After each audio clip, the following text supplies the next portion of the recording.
te dañ yàgg jooy ndox Mbour dañ yàgg jooy ndox Dakar dañ yàgg jooy ndox comme ça ñoom ñu mën di mucc ci ndox boobu noonu ñu mën a am ndox bu sell ndox boo xamante ni Thiès ak Dakar ak Mbour dootuñu ñàkk ndox te loolu mën na jël ba 250 000 familles donc loolu tamit lépp yaakaar naa ci loolu lépp yaakaar naa mu ngi dem kon ci développement mais keroog président bi mu fi dikkee daf ñu lancé benn message nous les politiques te message boobu nag ñun décortiqué nañ ko ni message boobu noonu président bi mu fi dikkee ci kër Momar Sarr 3 pour lancer les travaux il nous a lancé un message politique boo xamante ni ñun dañ ko décortiquer message boobu ce qu'il disait mooy que le président Macky Sall dafa wax ni que ni bu ñu accepter ñu ñuy divertir wala benn opposant di ñu divertir maanaam nañu concentré wu sur l'essentiel et concentré wu sur l'essentiel mooy ñu xam ay travaux ñu xam programme am ñu di ko expliquer askan bi donc ci loolu nag ñun ñu bëgg a xam ni j'œuvre di Jeunesse unie pour les valeurs républicaines message boobu noonu dégg na ko 5 sur 5 maanaam duggul ci nopp ku tëx te d'ailleurs c'est la raison pour laquelle ñu ni nañ jël initiative am benn plan d'action boo xamante ne dañ ko bëgg a tëral pour massifier parti bi à travers notre mouvement massifier parti bi pour permettre la réélection au président Macky Sall au premier tour des élections ci loolu nag la ñu xalaat def un apport de 7000 électeurs ñenn ñi dinañ ni c'est ambitieux mais un apport de 7000 nouveaux électeurs la ñu bëgg a indil président Macky Sall mais loolu ni ñu ko bëgg a amee mooy ci ay installation comité parce que parti bi ñu koy sos ay montage comité lañ doon def ba parti bi commencé woon dund comme nag ñu ci bari léegi dañu bàyyi montage comité yooyu ñun duñu xaar kenn avec ou sans les moyens dinañu taxawal ay comité yu bees yoo xamante ni bëgg nañ monter 100 comités entre janvier 2018 bi ñu nekk nii ba janvier 2019 bëgg nañ ci monter 100 comités et ces comités là ce sont des comités de 50 personnes kon yaakaar naa ko mu nekk kon 5000 électeurs ñu boole ci un programme boo xamante ni dañ koy teg pour les primo-votants yi nga xamante ni ñoom mësuñu voter te yaakaar naa lycéens lañ ci gën a ciblé loolu duñ ko wax fii nii stratégie la boo xamante ni duñ ko dévoiler fii mais ñu ngi ciy wax ñu ngi ciy xalaat te dinañ ko doxal ñu boole ko aussi avec ñu boole ko aussi ak programme bu porte à porte pour expliquer l'action du président Macky Sall loolu nag bu ñu ko doxalee dinañu permettre ñu enrôler 7000 électeurs donc yoo xamante ni dafay yombal la victoire du président Macky Sall au soir des élections de janvier ou de février 2019 mais liñ ciy yokk mooy que Thiès dëkk bu metti la dëkk la boo xamante ni pour nga gagner dafa laaj liggéey te boobu ak léegi aussi dafa gën a métti parce que am na yu bari fi xew donc raison pour laquelle ñun ñu gëm ni un travail sérieux mu mën a permettre président Macky Sall mu gagner raison pour laquelle ñu entamé un programme bu toll nii nga xamante ni dañuy dikkaat ci montage comité yi mën a jàppale nit ñi ci loolu nag duñ ci wax naa ko sànq ni bu ñuy def politique pour jàppale jigéen ñi la ak famille lañ te yaakaar naa jigéen boo xamante ni ak 60 000 francs lay defee avec durant 1 an mu am ay millions kooku bu amoon tey financement bi war mën na liggéey lu ëpp ay millions donc loolu aussi ñun suñu combat la jeunes yi aussi emploi des jeunes ça pose problème mais le président Macky Sall même discours à la nation bi mu ngi koy wax même lui il reconnaît que ça pose problème donc mais def na ci ay jéego nag xëy na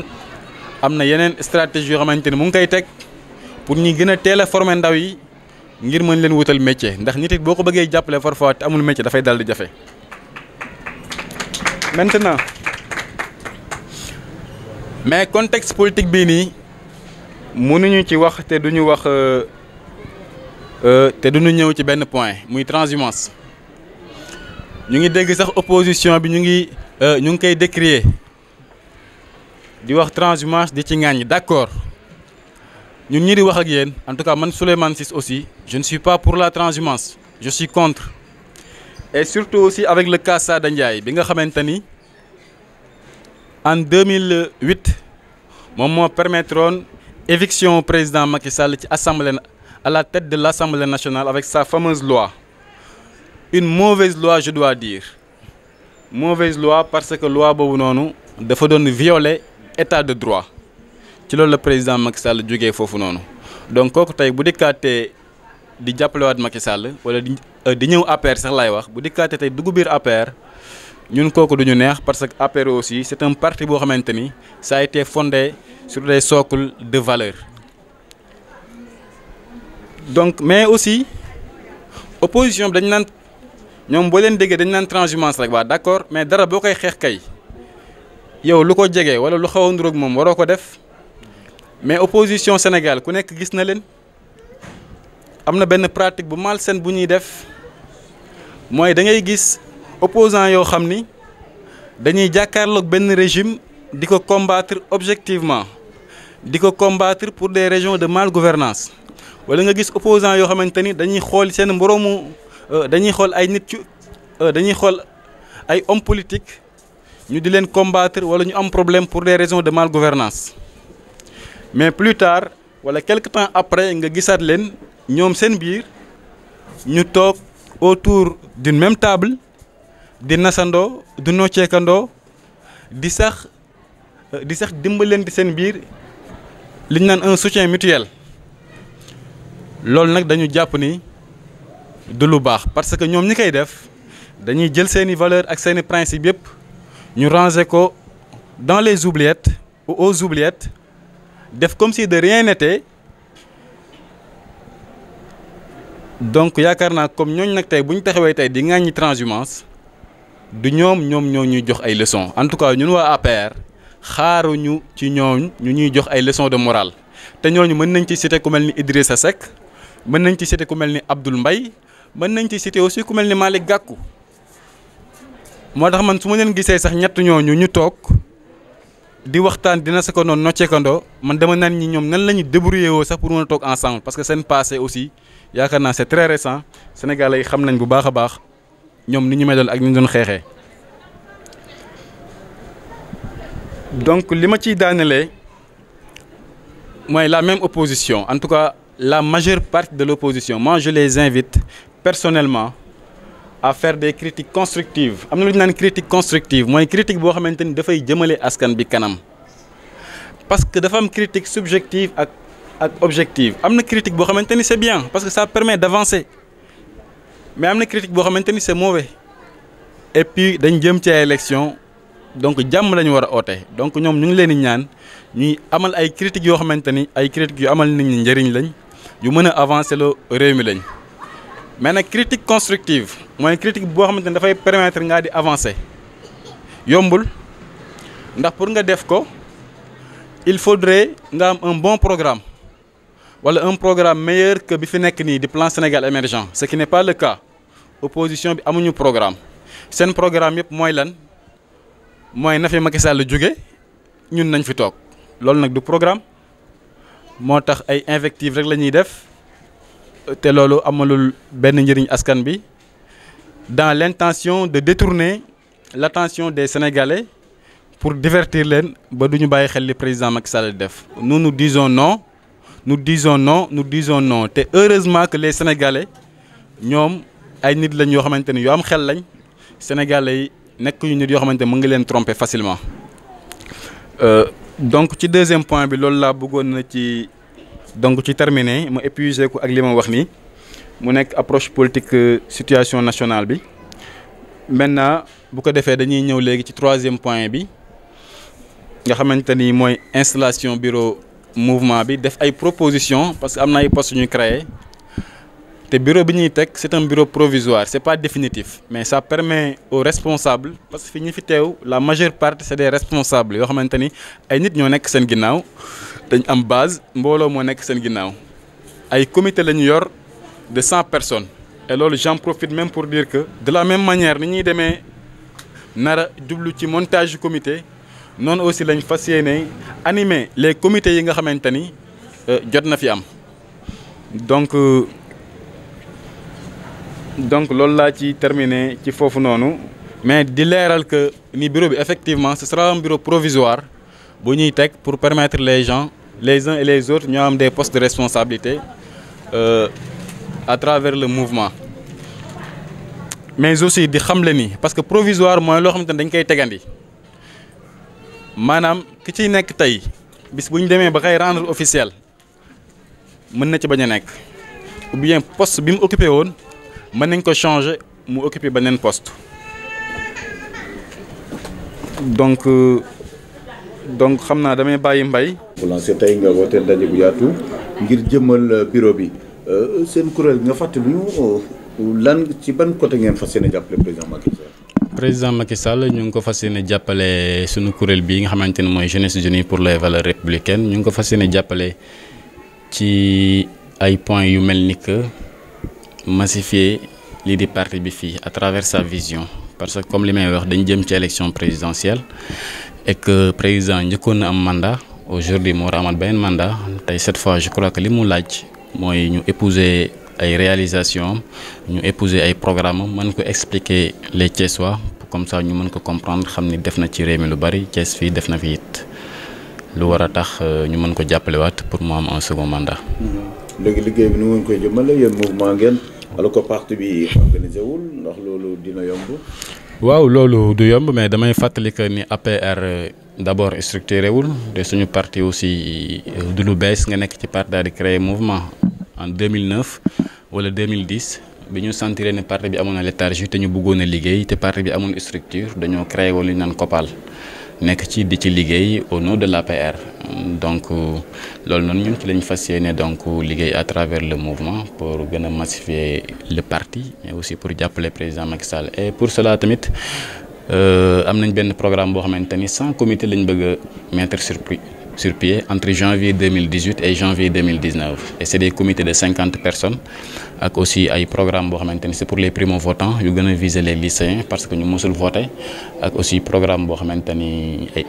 ay programme de proximité la pour expliquer réalisation président Macky Sall et loolu noonu dinañu permettre en janvier 2019 ñu am 7000 électeurs.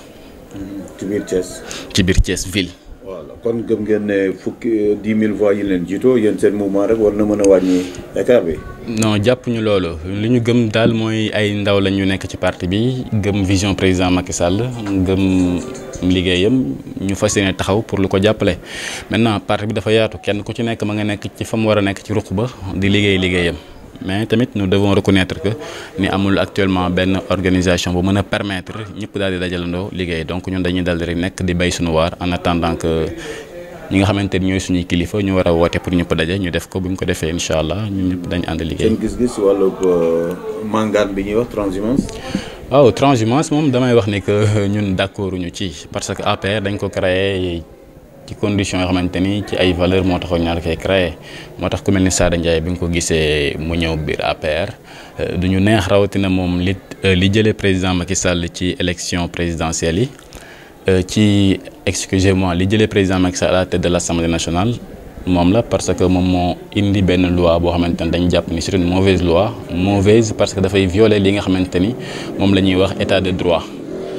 donc kon d'accord ñu ci. waaye moom loi bi dafa proposé woon rek député yi ñoo ko voté. waaw daf ko proposé waaye ñoom ñëpp yaakaar naa kon ci benn sac rek la ñuy dugg moom ak député yi ak ñëpp mais itam li ñu bëgg tamit leeral foofu noonu mooy dañuy dégg opposition bi tamit ñuy crier ci transhumance d'accord mën nañ ci crier parce que ñu ci bari ci APR sax d'accord ñu ci waaye ñoom tamit opposition am na benn pratique bu ñuy def boo xamante ni ñun dañu jàpp ni c'est une pratique malsaine mooy ñoom ñi nga xamante ni da ngay gis opposant boo xamante ni dans le temps. bien à l'époque ou bien dans un passé récent dafa doon combattre benn régime ba mu daanu pour des questions de malgouvernance wala nga gis opposant boo xamante ne da doon combattre mboroomu homme politique am wala boog homme politique bi combattre mboroom homme politique am pour des questions de malgouvernance mu wëlbatikuwaat en quelque temps di toogandoog moom ci même table ñuy waxtaan ñu ànd encore di xeex keneen pour tomber rek boobu régime donc je crois que loolu tamit rafetul te ñoom ñu ci bari dañ koy def te loolu nag mën nañ ci citer ku mel ni Idrissa Seck ku mel ni Abdoul Mbaye ku mel ni Malick Gakou te d'ailleurs sa dama naan ñun bu ñu leen dee gis ñoom ñu toog di ñu wax affaire morale ak transhumance tam naan ñoom du ñoom ñoo ñuy jox benn leçon de morale parce qu'ils ne sont pas aptes. ndax sa kuréel gi am ngeen moyen pour jàppale seen militants yi wax ne bëgg nañ leen jàppale si li xale yi war a mën a am liggéey femmes yi am ay financement ndaw si dëkk Mbour dégg nga ko am na base mais apparemment convaincre bu leen ko bu baax nee na pour mu mën a dugg. waaw xam nga kooku donc dafa dégg mouvement bi mu daal di ñëw jotuñu woon waxtaan mais incha allah daañu waxtaan ak moom pour gën ko jàppale mais mooy moom yaakaar naa ne chef de l'état moo ko yor lu ñu mën nag mooy xeex comme ni ko suñu mag yu bari defee comme ça Thiès daal di bénéficier wu réalisation ak programme yi mu war a bénéficier wu comme pour dëkk bi mën a gën a naat.